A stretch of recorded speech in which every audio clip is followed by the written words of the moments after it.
Welcome back to Fully Loaded. This is your host, JC Cornell, with Samer Ali. As always, Samer, where can they find us?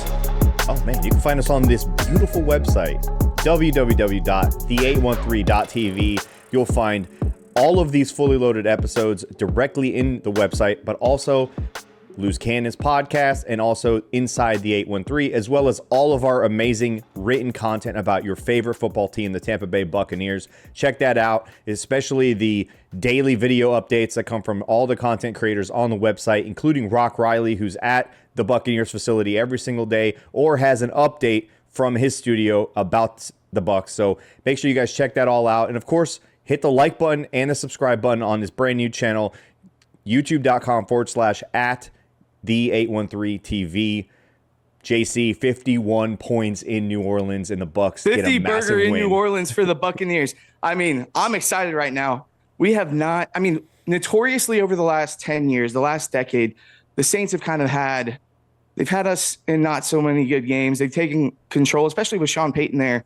Dude, this is a statement win for the franchise. 50 burger in New Orleans. Yeah, I mean, it felt good to finally beat the shit out of. Yeah, we don't cuss too much on this show, but we got to beat the crap out of. We're allowed. It's fine. We got to beat the crap out of Big Brother. We beat Big Brother. Okay, Todd Bowles has actually an undefeated head coaching record against the New Orleans Saints in New Orleans, but we've never actually beat the crap out of them. And to do that and to go for the 50 burger when we clearly had the win, right? And to not see Tucker slide, Tucker be greedy, go out there, get that touchdown and being a dog. I mean, it was awesome. But again, it just kind of speaks to the resiliency of the team, bouncing back, and then understanding that, you can't let one moment in your season and one game and one loss turn into more than that.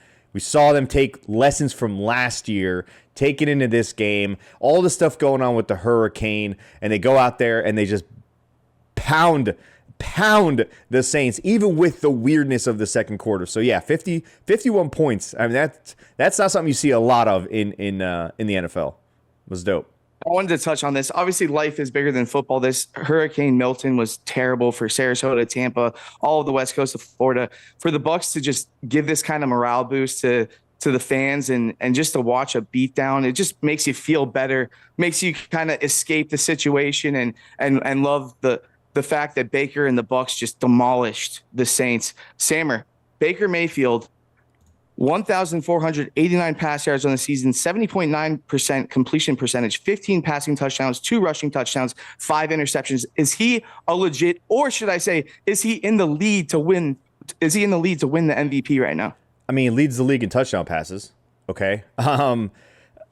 Why wouldn't he be? Everything he's done obviously this past Sunday, he ended up throwing 3 picks, which was more than he'd thrown the entire season up to that point. 2 of those obviously not his fault. He still bounces back, gets the 4 touchdowns, still has a really good quarterback rating, goes over 300 yards passing. I mean, yes, he's absolutely in the conversation, and I would go as far as saying he's 1 or 2 in that conversation, not 5, 6, or a footnote. He is number 1 or number 2 in the NFL MVP conversation.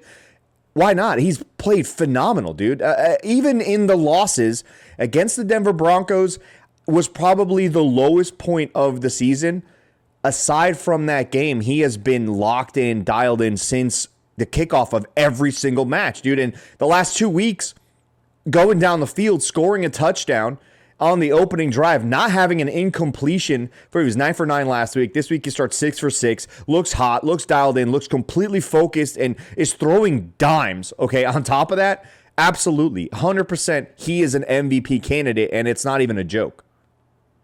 I mean, what a storyline from his exit from Cleveland, going to Carolina, going to the Rams, signing with the Bucs, suiting up with Liam Coen, and then now an MVP candidate. If you're a Browns fan, you got to be scratching your head like, what the hell is this organization doing? People were giving so much credit to Dave Canales. I mean, I think Baker's just a dog. It doesn't really matter who his coordinator is. Obviously, Liam Coen is really evolving his game and helping Baker really, really succeed in the NFL right now. Yeah, he's putting him in good position to make plays, but he's not making it to where it feels like it's all on his shoulders, right? He's got these guys in situations where he's understanding that there's going to be a double team of Mike Evans. They get the cover one, they get the right situation, Tucker there. Like, that's not on accident. That's not accidentally that's by design. All these plays are by design. He's creating an easy path for Baker. It's not a one-read system like college, but he's putting him in a good position to win. He's letting him be himself. He's not handcuffing too much, and he's basically letting him just be the man on the field, and you could feel it. Baker is confident in himself. He's confident in the guys around him. He said as much. Look at the darts he's fitting into. There's no space for these passes, and he's just putting dimes. That touchdown pass to Chris Godwin, the one in the end zone, that was almost the same play that they threw to Trey Palmer against the Philadelphia Eagles. And I called it before the snap. I go, touchdown Chris Godwin. It's right there. It's easy. And he's playing with the confidence that I don't think we've ever seen out of Baker outside of when he was in college. But we're getting college confidence Baker with mature, I'm a new dad, I've been through a lot of crap in the NFL. That veteran mindset with that confidence merged together, dude, MVP candidate, absolutely. And Liam is a big part of it, but not the reason for it either. Before people start painting him like they try to paint Dave Canales. This is as much on Baker's hard work and his dedication to his craft as it is to the offensive coordinator working with him on it. So I don't know if you saw in the post-game press conference, the Red River rivalry, Texas versus Oklahoma. Texas brought a Baker Mayfield jersey on the field and planted the flag on it. And Baker's like, well, I'm glad I've been living rent-free in their minds for the last decade. I mean, kind of sad for Texas to have to do that. But it just shows, like, Baker's probably just smiling ear to ear that they actually tried to pull that off. But let's move on. Bucky Irving, Sean Tucker had a hell of a game with Rachaad White hurt. Tucker, 14 carries, 136 yards and a touchdown, 56 reception yards and 1 touchdown. Bucky Irving, 14 carries, 81 yards and a touchdown. What are your thoughts on this duo for this game, and what is it going to look like moving forward? Obviously, Rachaad White is still going to play a role in this offense. You can't just take him away. I'll let you go. I could see Rachaad White taking more of a third down back role with these guys taking most of the carries. I don't know if they divvy it up that way. I think they're all going to get the same treatment as in first down, second down, third down. I think they're all going to get the same opportunity. The one thing I know is Sean Tucker still has to work on pass pro in that regard, but as it relates to what Baker's they did, also throwing his passes in 2 seconds. Correct. So some of that doesn't matter as much. Absolutely. In long third down situations, against a really good pass rush, maybe a little bit different. But as it relates to, this past game, it didn't look good in the first half when they ran the ball either. And it finally They're clicked. barely running the ball. Yeah, and it finally clicked with Liam, which I think has been some of the problem in this season, is that I don't think he gives them enough time to lather up as individuals. 8 carries a guy is not enough. 10 carries not really enough. And you got to give him to him more than once a drive. And he got too pass happy in that second quarter, in my opinion. He got a little too cute at times. But when he finally figured it out, and you could tell Liam was like, I think I just kind of have to force it sometimes. They were blocking their asses off, dude. Hats off to what I call Bob Hennessy, okay? Dude was playing his butt off. He played admirably coming in for the starter. You could argue that maybe we don't necessarily have the best 5 on the field, but beside that conversation, which is a whole different can of worms, they were blocking well. He was calling run plays that the offensive line could block, could execute, and they fit the running backs better. More counters, more gaps, more duo, not so much of the zone, which is funny because Sean Tucker is probably the most zone-ready running back on the team, and he ends up taking a couple of those zone runs with, they end up being chunk plays and explosive. So, I mean, it was just the whole collective from the offensive coordinator down to the running backs, down to the blocking. They went out there, they executed, and they took the will of the Saints defense, who, I don't know if you could tell, JC, in that fourth quarter, they didn't want to tackle anybody. They were just done, and Tucker had no problem just eating it up, dude, eating it up and get that touchdown at the end. That was amazing. This is a take I put out on Twitter or X or whatever you want to call it these days. Sean Tucker reminds me so much of Nick Chubb, just his physicality, his running style, his acceleration. My biggest thing with Bucky Irving and Sean Tucker is they hit the hole so fast. Yeah. And that's nothing against Rachaad. Rachaad, I feel like kind of has a playing style like Le'Veon Bell where he is patient to hit the hole. But these guys, the holes are there and they're bursting through them. That's my only thing with Rachaad. I wish I could see him hit the hole quicker because it showed in this game. Sean Tucker, boom, dude, he was averaging like 9 yards a carry and he running through. And like you said, Bobby Hennessy, Hainsey played well. That doesn't mean Barton's not going to play just as well, but obviously the familiarity there from last season being the starter, and then obviously Godecki's back, and that's obviously a massive upgrade over. I'm not even going to say the guy's name, but yeah, I just think with Sean Tucker, I mean, he is an absolute beast. His contact balance it's very reminiscent of Nick Chubb. I can't stop thinking about that comparison. It's crazy that, I mean, he was an undrafted free agent because of his heart issues at the physicals for the combine, and we steal him. I don't know what Dave Canales was thinking last year, not giving him any snaps. Something was going on. It might have been the pass protection issue. Maybe he just didn't trust the guy with his offense. But, dude, we got to utilize this guy moving forward. He is an absolute stud. It would make no sense to not use all three of them. Absolutely. I like the Bucky usage only because we've seen him do it more than once.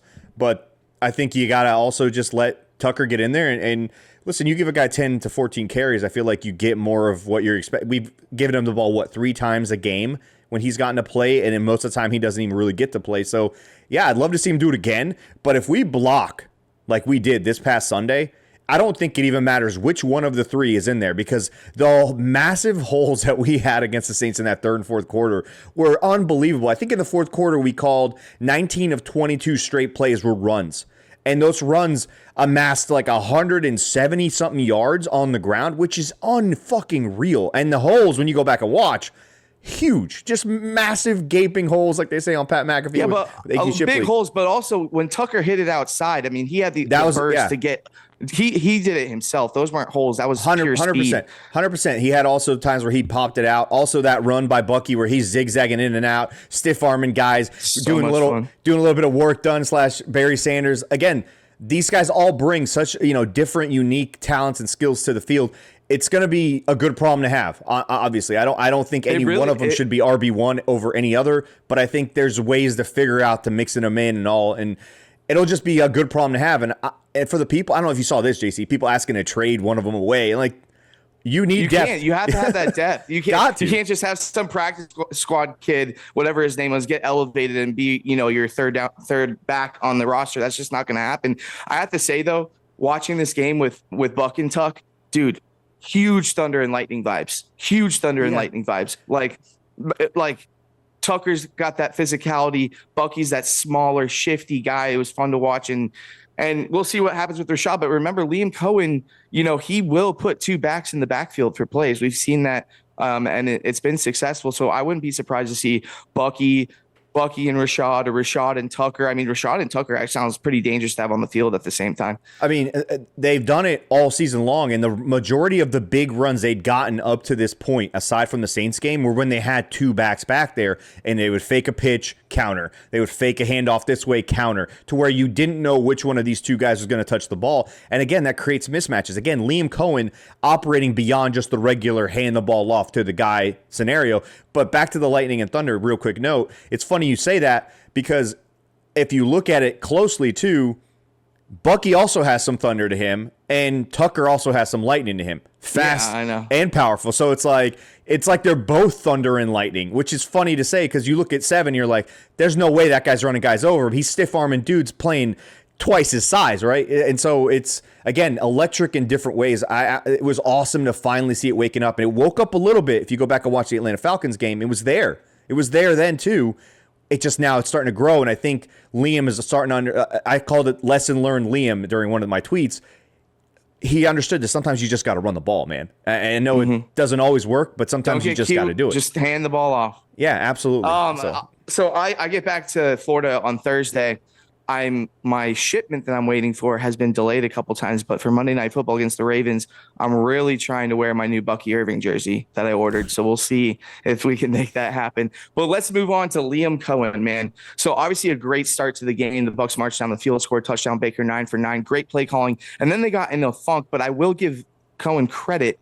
Halftime adjustments, they came out, like we said, started running the ball way more effective, actually set a Buccaneers franchise record for yards in a game for offense, which is incredible. It just shows how talented the roster is, but how great of a play caller Liam Coen really is.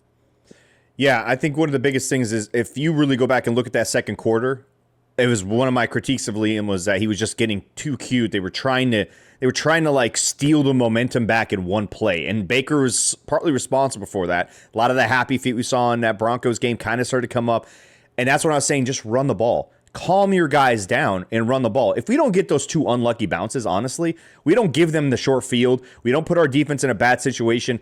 Even with the punt return for a touchdown, it's not a 20-point output or not a 27-point output by the Saints in that one quarter. It's probably just 7. And part of that falls on Baker. Part of that falls on the offensive line. And part of it falls on Liam Coen. But to come out the third quarter, take a deep breath collectively as a unit, and for him to be like, all right, let's just reestablish the line of scrimmage.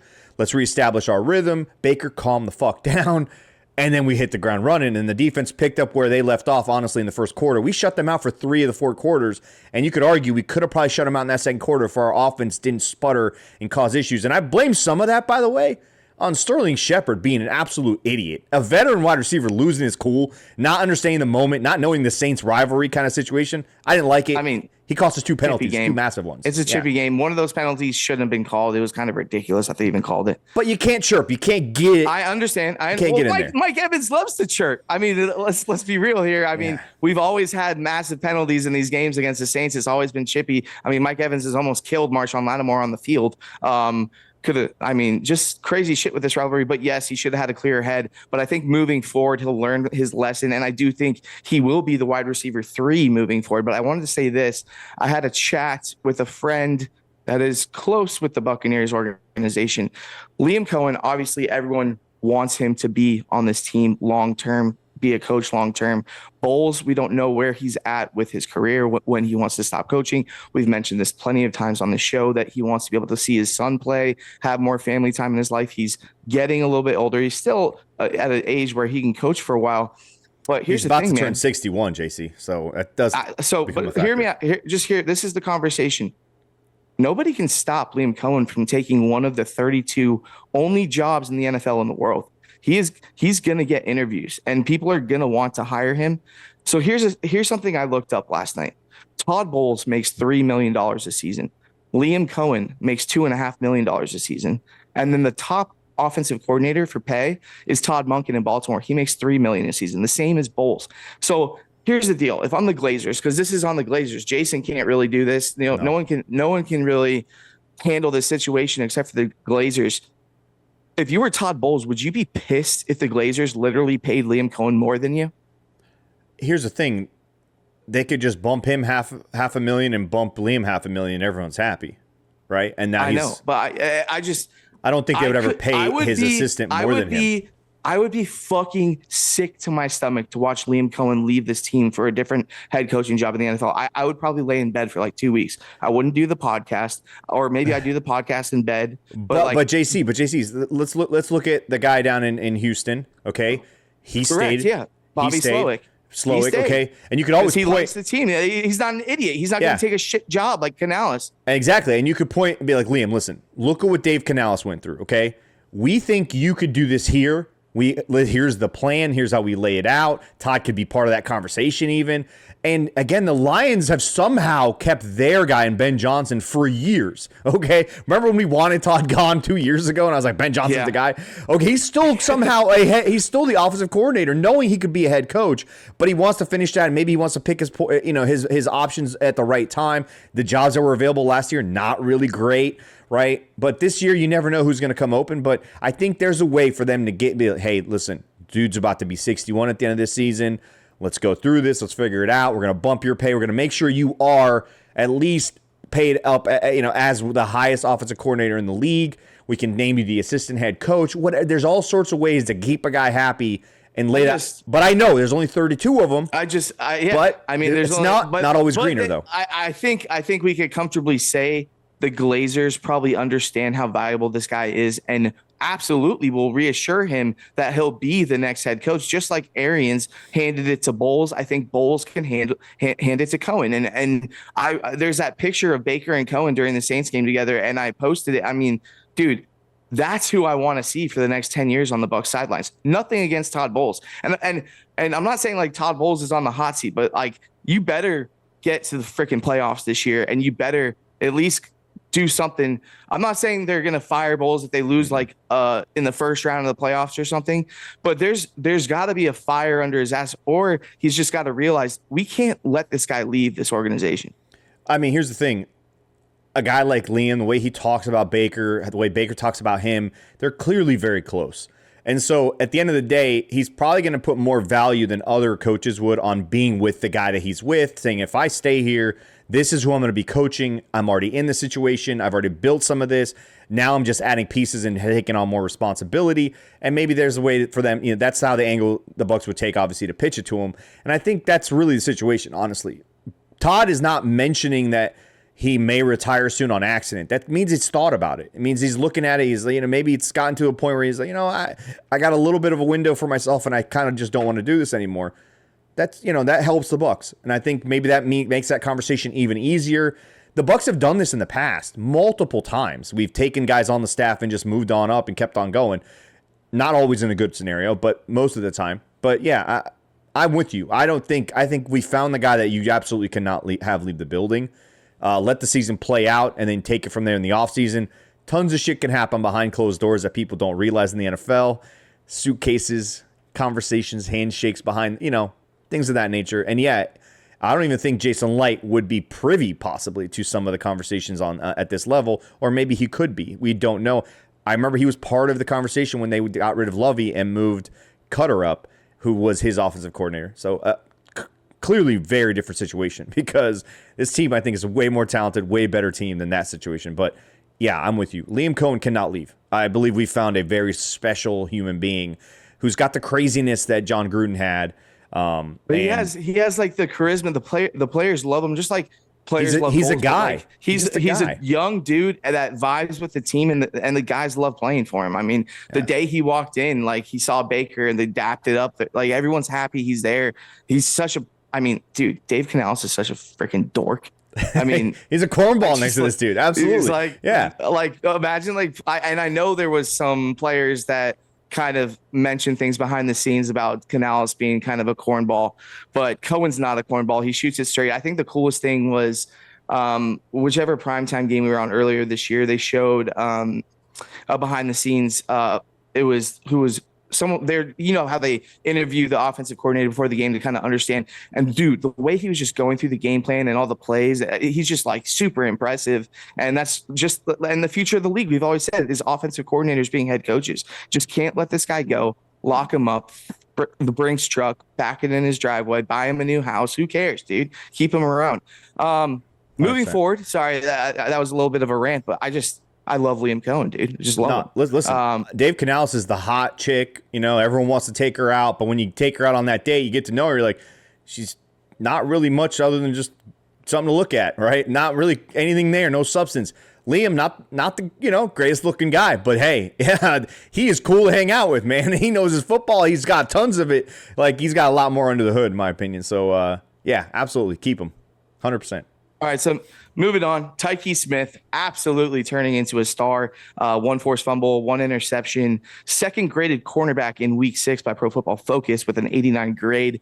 Just absolutely like rookies do. It takes some time, but he is developing now into a star in the nickel, and he's going to play that slot position forever. His player comp by a lot of evaluators was Antoine Winfield Jr., right? Because they can both play safety, they can both play nickel. And you saw a couple of years ago, Winfield started taking snaps in the slot because they wanted, that blitzing from Winfield because he can get after the quarterback. But we need Winfield playing safety, playing deep. And it's so awesome that they drafted this kid in the 3rd round because he's such a good fit for us. And like I said, week by week, he's getting better and better.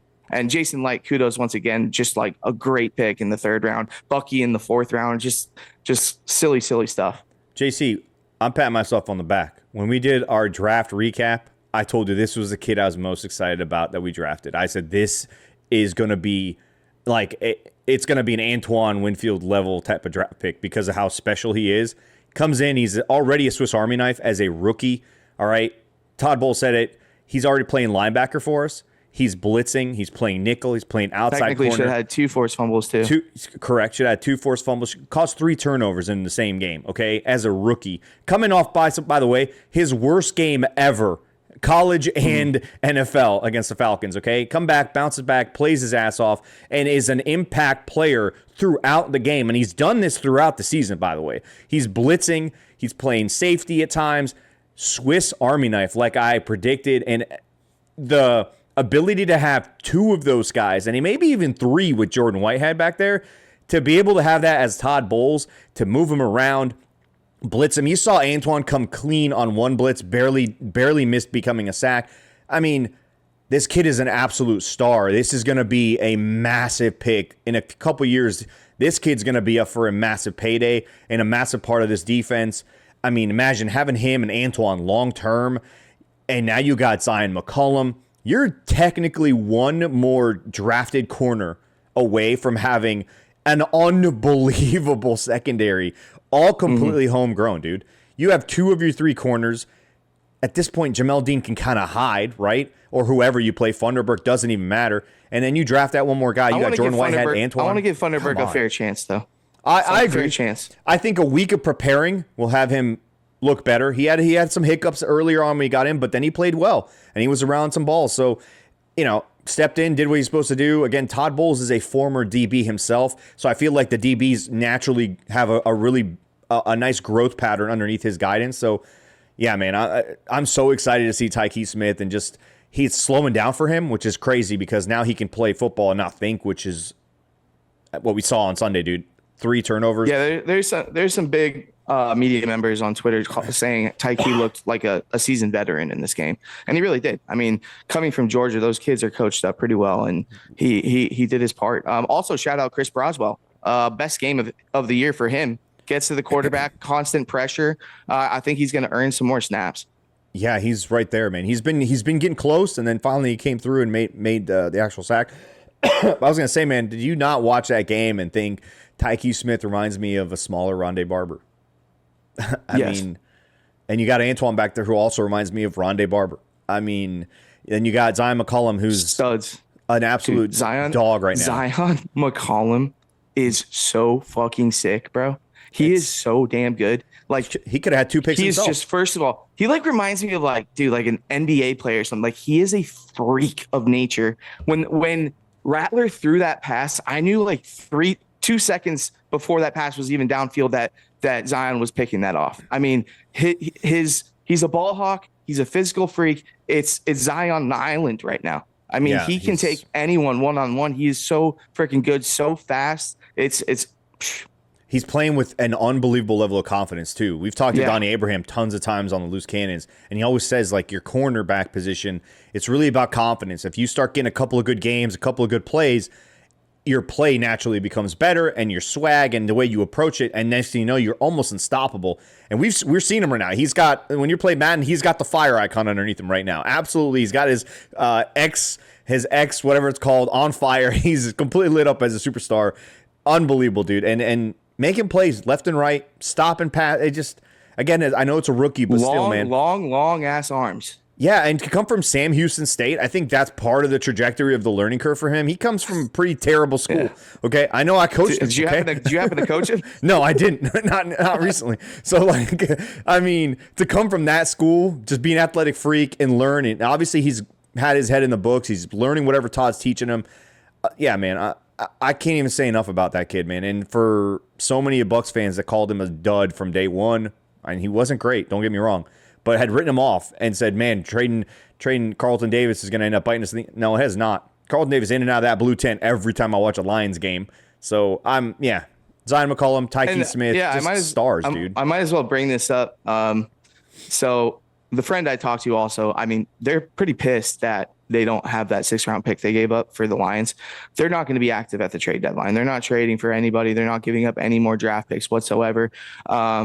It's, it is what it is. Bucs Twitter, Bucs fans always want, whether it's Max Crosby, that's never going to happen. Hassan Reddick, that's never going to happen. He's 30 years old and he wants $20+ million a year. That's just not going to happen.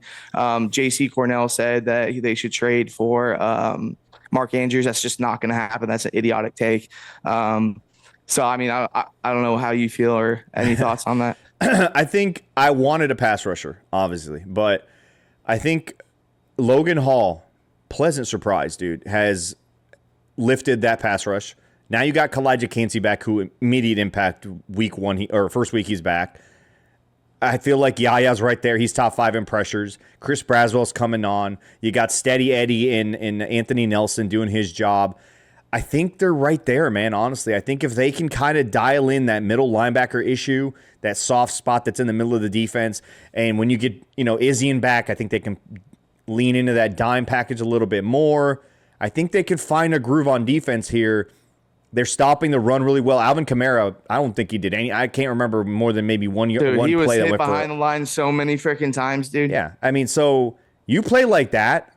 Doesn't matter if it's a rookie quarterback or not. You stop the run, you make the other team one-dimensional, and you figure out ways to make plays and get after the pass rush. I mean, yeah, absolutely. I wanted a pass rusher, but I don't think it's a glaring need as it was earlier on. Kalijah makes a big difference, and again, like I said, Logan Hall, man, dude, massive Kalijah surprise. Is insane. Kalijah suplexing, was that who did he suplex? Which player was Alvin that? Kamara. Oh yeah, I mean suplex Alvin Kamara and gets a sack in the game. I mean that kid he looked pretty damn healthy. Are we sure he wasn't good to go like the last couple of weeks because that guy looked pretty like a pretty clean bill of health. He made plays, but you could also go back and be like, he's kind of a little bit rusty first game back. Like, I'm like, whoa, what's this guy gonna look like after a couple more weeks, dude? It's gonna be ridiculous. He's got those Aaron Donald like chops and shit, bro. Like, yeah, dude, Pittsburgh, man. He like they call him Aaron Donald Jr., man, or Little Donald, whatever they were calling him. Yeah, he's got all that stuff, man. Him and Vita Van next to each other. Now you got Logan Hall making plays. You got the ability to take Cansey, put him all the way out, spread wide against a tackle, and the guy's rushing like and making plays as almost like an edge rushing defensive end.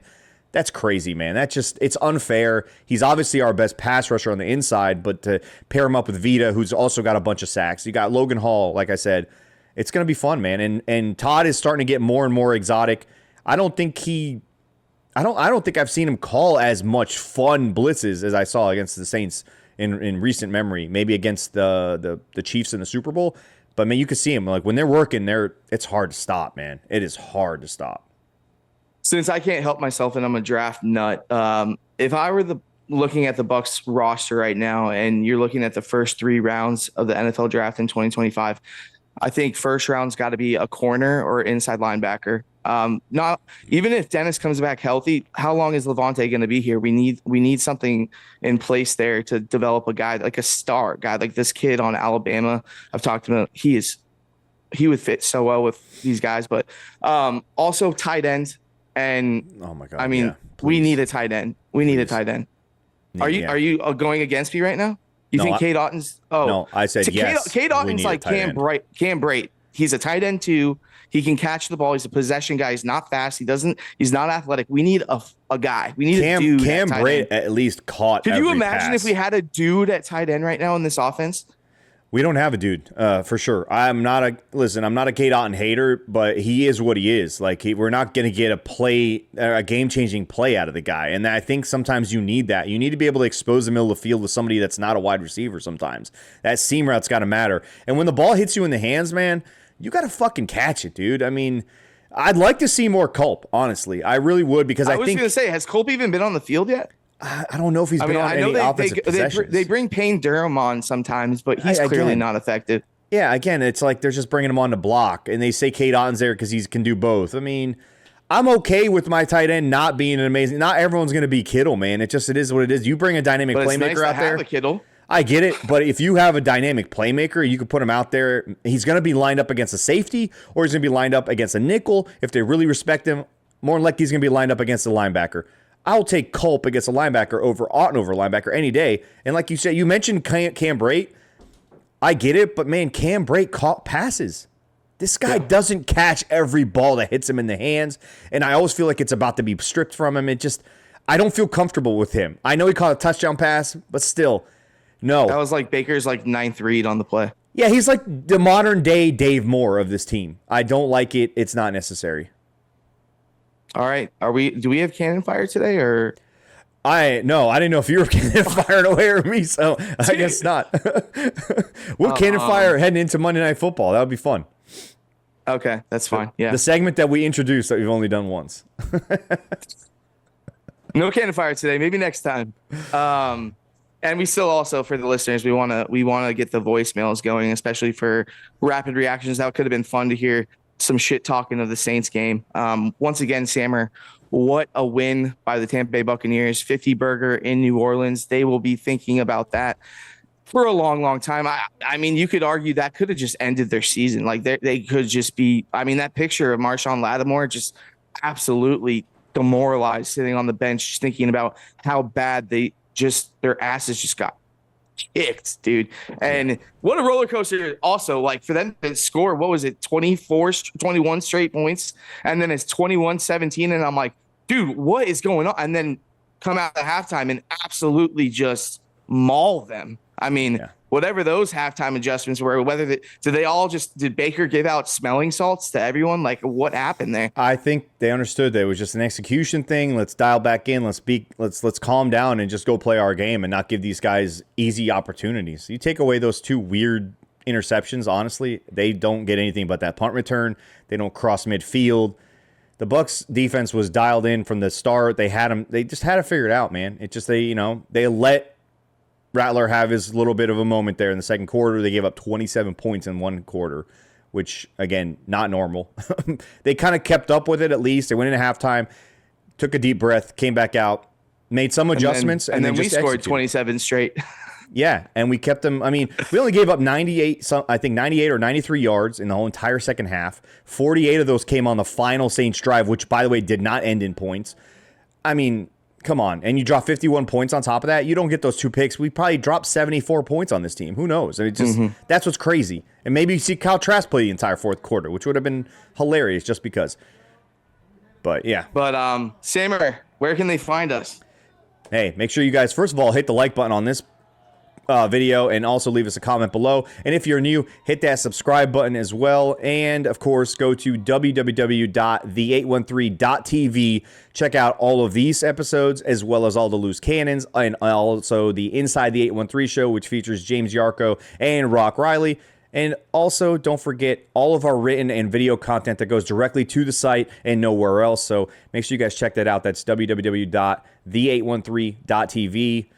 And hit that like button, please, on this video. We really need the likes and the subs, and we can unlock some cool features for you guys in the future. Well, we will see you guys, I believe, Friday for a Ravens preview. Going to be a tough game. Ravens right now, 3.5-point favorites. Can fully expect the refs to try to completely screw someone in this game. We'll see what side the money goes to. So, Thanks, guys. What a win against the Saints. Let's keep it going. Yep. Go Bucs.